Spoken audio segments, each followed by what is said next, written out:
ខ្ញុំសូមអធិស្ឋានដល់ម្ចាស់ផ្ទះទាំងអស់ដែលខ្ញុំធ្លាប់បានធ្វើជាកម្មករសំណងនៅផ្ទះពុកម៉ែបងប្អូនទាំងអស់នោះដែលខ្ញុំមានកំហុសហើយខ្ញុំសូមប្រាប់តាមរយៈវីដេអូនេះជូនទៅម្ចាស់ផ្ទះដែលខ្ញុំធ្វើម្ដងទាំងអស់ខ្ញុំរកកំហុសដែលខ្ញុំបានធ្វើហ្នឹងខ្ញុំសូមទោសទៅហើយខ្ញុំនិយាយខ្ញុំសូមនិយាយពីរឿងលាកបោតែទៅនឹងការលាកបោខ្ញុំមានកំហុសធម្មតាពេលយើងរៀបអិតពេលរៀបអិតណាបាទរៀបអិតតែជ្រុះមកកបោជ្រុះមកហើយបើកាលណាយើងក្រាលបើសំងក្រាលអីចេះស្រួលទៅកបោយើងអាចប្រើវិញបានប៉ុន្តែខ្ញុំអត់ទេបើណាម្ចាស់ផ្ទះមកហ្នឹងក្រាលហើយបើម្ចាស់ផ្ទះអត់មកទេធម្មតាផ្ទះគាត់រវល់គាត់មានពេលដល់មើល24ម៉ោងគាត់ចូលរកស៊ីគាត់ដែរចឹងអាកបោរៀបអត់ហ្នឹងវាជ្រុះកើពេញហ្នឹងតែជ្រុះហើយវាស្រិតកតិចថ្មប្រើកាក់កាលនេះគឺចោលតែម្ដងកបោសល់ថាម៉ោង5ល្ងាចយើងមកចាប់ម៉ោងការងារបាទចឹងវាសល់ទាំង2ធុងសល់2ធុងអីគឺខ្ញុំចាក់ចោលហើយលួចយកចាក់ចោលណាចាក់ចោលផ្ទុកទឹកចាក់ចោលអីចឹងទៅបាទចាក់ចោលធ្វើទៀតវាអស់កន្លះម៉ោងឯទៀតបើមិននៅប្រហែលកបោវាលើសម៉ោងបែរ10នាទី20នាទីទៀតណាបាទខ្ជិលបាទអញ្ចឹងចាក់ចោលប៉ុន្តែបើសិនតែយើងថាស្ដាយរបស់ជួយ10នាទីអីចឹងប្រហែលគាត់ទៅខ្ញុំអត់ក្នុងចាក់ចោលកប់ចោលគាត់តិចថ្មនោះប្រមូលឲ្យចាក់ចោលទៅជ្រាបសួរបងប្អូនទាំងអស់គ្នាថ្ងៃនេះខ្ញុំមកការដ្ឋានសំណង់ខ្ញុំថតឈុតធ្វើសំណង់ហើយមកជួបសម្លាញ់គាត់យកផលិតផលគាត់មកដាក់នឹងការដ្ឋានតាមការដ្ឋាននៃខ្ញុំសរសើរមែនតើតកែចុះមកផ្ទាល់តែម្ដងបាទមានស្មាកូតសម្សៅបៀកត្រង់មានថ្នាំលាប MC ជាច្រើនផ្សេងទៀតហើយគាត់ចង់សួរខ្ញុំថាឮសូរតែខ្ញុំធ្លាប់ធ្វើសំណង់តែពិតអត់ដល់បាយនិយាយគ្នាស្គាល់គ្នាចូល10ឆ្នាំហើយបាទអត់ដែរនិយាយប្រាប់ទេតែពិតខ្ញុំធ្វើសំណង់ពិតមែនហើយឆ្លៀតការនេះផងដែរខ្ញុំក៏ចង់ប្រាប់ទៅមិត្តភក្តិខ្ញុំក៏ដូចជាបងប្អូនអរគ្នានៅអនុស្សាវរីយ៍ធ្លាប់ធ្វើសំណង់កន្លងមកខ្ញុំមាន5ចំណុចដែលខ្ញុំចង់បង្ហាញបងប្អូនចំណុចទី1រឿងលាកបោទី2រឿងការហូបចុកទី3រឿងលុយកាក់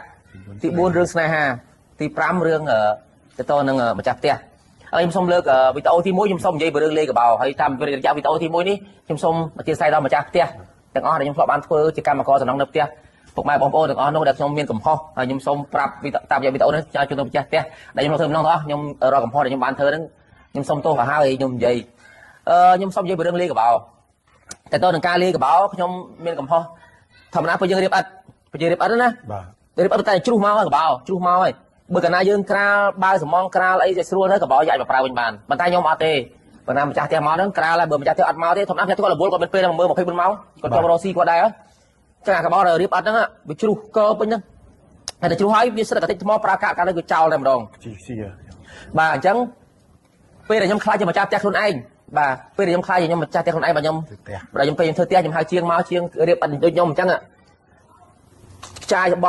ងខ្ទាតសំងអីពេញដីហ្នឹងបាទខ្ញុំស្ដាយខ្ញុំបាទដល់ពេលខ្ញុំមានអារម្មណ៍ថាអូកាលអញធ្វើសំណងអីអាខ្វល់ហ្នឹងមិនកបោដូនតាអញផងបងម្ចាស់ផ្ទះគេមានអីតែប៉ុន្តែពេលខ្លួនយើងខ្លាចជាម្ចាស់ផ្ទះវាមានអីខាតក្រដោយសារសំងលាក់ប៉ុណ្ណឹងថាទៅវាអារម្មណ៍ថាស្ដាយណារបស់ដែលយើងអាចយកក្រាលបានយកប្រើវិញបានអញ្ចឹងណាអញ្ចឹងហ្នឹងហើយមួយទៀតតទៅនឹងកបោសល់កបោសល់ថាម៉ោង5ល្ងាចយើងមកចាប់ម៉ោងការងារបាទអញ្ចឹងវាសល់ទាំង2ធុងសល់2ធុងអីគឺខ្ញុំចាក់ចោលហើយលួចយកចាក់ចោលណាចាក់ចោលផ្ទុកទឹកចាក់ចោលអីចឹងទៅបាទចាក់ចោលធ្វើទៀតវាអស់កន្លះម៉ោងឯទៀតបើមិននៅប្រហែលកបោវាលើសម៉ោងបែរ10នាទី20នាទីទៀតណាបាទ